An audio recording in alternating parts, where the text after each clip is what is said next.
Hi, this is an update on how I've been porting my game Glorious Noon onto the Oculus Quest. So I had to make some optimizations and clean up my code, but so far I got the physics going pretty well. You're able to pick up and throw the sword, and it'll come back to you.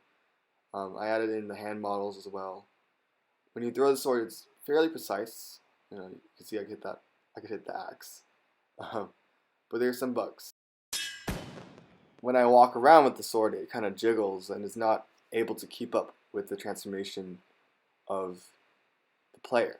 And also, you saw, right before I threw the sword around, it actually stayed in place.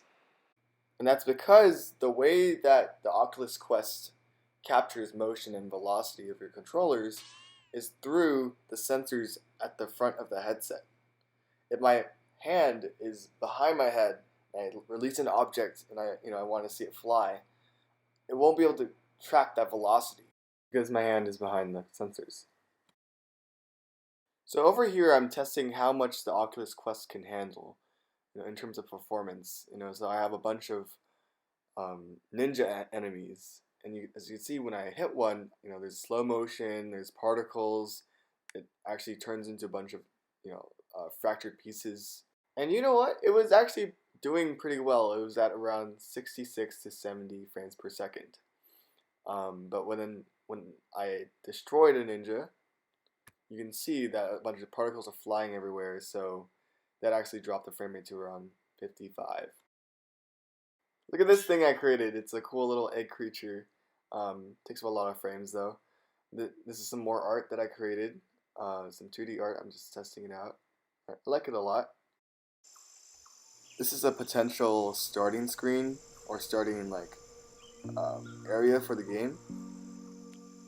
I just thought it was really pretty, and I wanted to share it because you can see the sun in the background, and some light clouds and some dark clouds, and yellow clouds.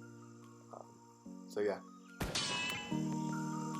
As for the team that I'm leading right now, we still have to figure out what we want to do with the game and what kind of story we want to tell. I'm also trying to teach them how to 3D model, but it's really hard over Zoom. um, but I also created this other kind of sandbox scene, and I thought this had really cool color palettes and it really boosts my creativity.